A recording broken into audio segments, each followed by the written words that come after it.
Retired Army officer Chris Gibson, a magna cum laude Siena grad in history, is running for Congress in the 20th District, the seat held by Scott Murphy.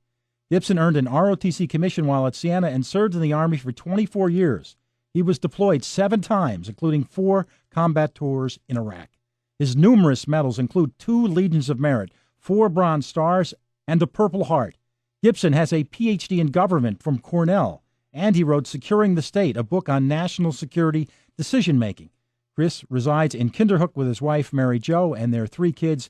Welcome, Chris Gibson. Hey, Mark. Thanks for being here. Wow, what a bio. I looked at this. I said, well, this isn't the standard political hack running for Congress. There's somebody who's got an extraordinary career. And on behalf of America, let me thank you for your service, which is honorable no matter what party you're from. Well, thanks, Mark. So I got to tell you, though, it was an honor every day to serve our country and to serve with our soldiers. Where did this come from, this patriotic fervor that you've really lived?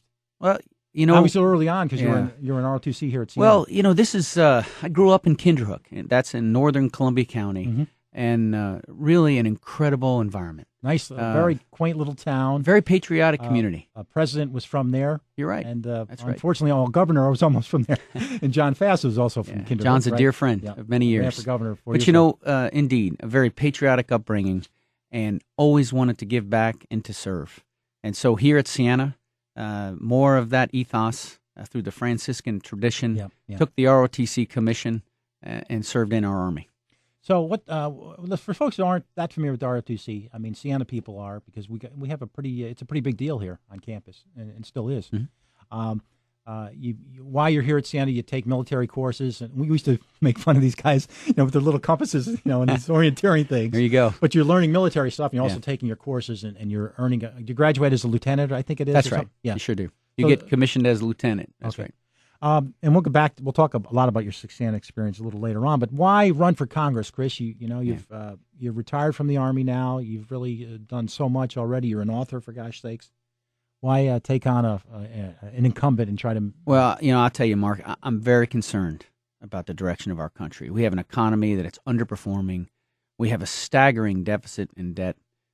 We just went over $13 trillion worth of debt. And to put that in perspective, that's about $94,000 for each taxpayer. Each year we pay $400 billion a year on nothing but interest payments. We're squeezing out opportunities, and we're limiting the choices and freedoms of the next generation. This is not only an economic imperative, in my view, it's a moral imperative, and that's why I'm here. We need to change course. Now, this is your first try for politics, Chris. You haven't run for anything before. Because the military made it really difficult. Seeing how you got to fly over to Iraq every now and then, it makes it a little tough. This is the first chance you've really had, probably, to take a shot at it. Well, you're right. I just retired about 3.5 months ago. I retired from the United States Army. So, indeed, I have no political pedigree, but you know what? Proven leadership you can count on in the toughest of times. And you look out there and you see the circumstances in our country. And I think it's fair to say that both parties got us into this mess. We could debate and talk about to what degree and how much and when, but I think what's required now is leadership. Leadership will get us out of this, and I can provide that. Let's talk about your career, 24 years. You talk about leadership. Give me some examples of what it takes, to lead. We're talking about, we're not talking sitting behind a desk somewhere. We're talking about combat tours. Right. Give us a little bit about that. Yes. 4 combat tours to Iraq. That includes the Persian Gulf War when I was a young lad. As a captain, and then 3 times back to Iraq after 9/11, including 2 of those tours I commanded at the battalion level. I commanded the 2nd Battalion of the 325th Airborne Infantry. A battalion is how many men? About 750 men in combat. 2 tours there, and here's something where you have to be. Here's a set of responsibilities where you have to be very clear-headed at all times, and do so with little sleep, and to lead by example, to be out front, to be walking the streets of Iraq, trying to find a better peace in Iraq. I mean, that was a challenge, but it was one that all of our paratroopers, our men and women, were up for. And so, 2 of those tours as a battalion commander. I also did a tour in Iraq as a division operations officer, G3, for Multinational Division North with the 25th Infantry Division. And then finally, in the last month of my career, when I was a brigade commander in the 82nd Airborne Division, I commanded the 2nd Brigade. I led the brigade in the opening month of the earthquake relief operation in Haiti. an interesting and, I must say, fulfilling way to conclude my career. Mm-hmm. And a brigade, how many in a brigade? About 3,700 men and women. Wow. What's the worst you saw over there in Iraq? Yeah. Well, we had loss. We lost paratroopers over there. Those days are especially Are they hard. flying in, jumping out of a plane, a paratrooper, I guess, or on the ground? They got shot up by snipers? Well, we certainly were prepared for airborne operations over there. We did not conduct those operations, but we did conduct counterinsurgency operations in the field in northern Iraq. And we lost these paratroopers in direct fire engagements with our enemy, Al-Qaeda. Yeah, that happens in war. The people really, as my brother said when he came back from Vietnam, in war they shoot real bullets. And how do you take us through the when you're going into battle? Take us through the mindset of how you make these decisions, knowing the people are very likely going to get killed. Well, of course. I mean, you still have to fight the battle, but right.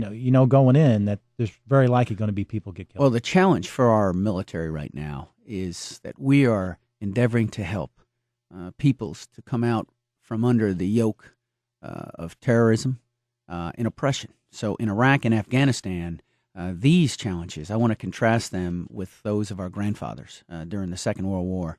But I must tell you that our challenges, to some degree, were similar to those in Vietnam with regard to the counterinsurgency struggle.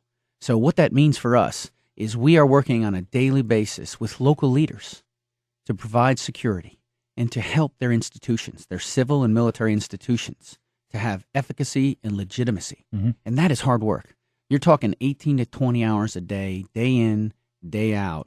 And so that requires smart plans, thorough coordination, and leadership by example. Mm-hmm. Being out in the street every day, talking to local, or in my case, my tours were in Iraq, so you're talking with the locals, you're out front with your paratroopers, and you're leading every day. So these are some of the challenges that you really cannot afford to have a bad day when you're in command in combat. Of course, you're human, and these things can happen, but every day you need to bring everything you have to work. Did you feel like you're making progress? Because, we say we want Iraq to have these democratic principles, but we have a 200-year history in this stuff.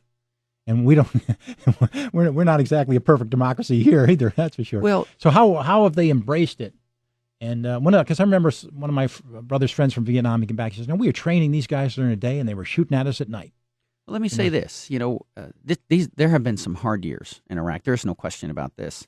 But we have made the investments so that this year, I believe, we're going to see significant reductions in our troop levels while we achieve our objectives.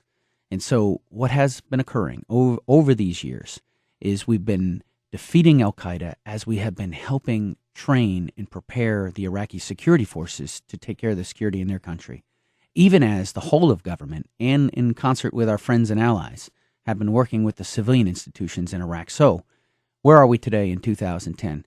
Okay, it's not going to be a Jeffersonian democracy, but you know what? That country's going to work out. It's going to stabilize, and it's going to be an ally for those that are fighting against terrorism. Mm-hmm. And I actually think it's going to be one of the more stable countries in the Middle East. Well, let's hope so, because that's not an area known for its stability. What's your Purple Heart? How did that happen? Yeah, this is the 24th. That's not something. That's one medal you don't want to get. Well, indeed. And this is the 24th of February of 2005, and it started out as really an IED was emplaced, and we were working to secure the area so that we could have the EOD element come and destroy this unexploded ordnance. And in the process of securing that site, we were hit with an ambush, a complex attack, machine guns and RPGs. I was wounded when an RPG went off. RPG is what? A rocket-propelled grenade. Oh, gosh. That exploded about 8 to 10 feet from me. And unfortunately, I only picked up minor wounds of fragments in my left and right leg, back of the right hand, in the back of the head, and one little piece on the face. But so my wounds were light compared to some of my paratroopers in our tours over there who were maimed. Yeah, of course, it's a minor injury only when it happens to somebody else. Yeah, for anybody who gets hit with a bunch of shrapnel, it's Well, I just put it in perspective because, like I said, we lost paratroopers over there, and those families are forever. Their lives are forever changed. Yeah. And I had paratroopers over there who lost limbs and lost eyesight. So thanks be to God, my wounds were very light. Mm-hmm. I've made a full recovery.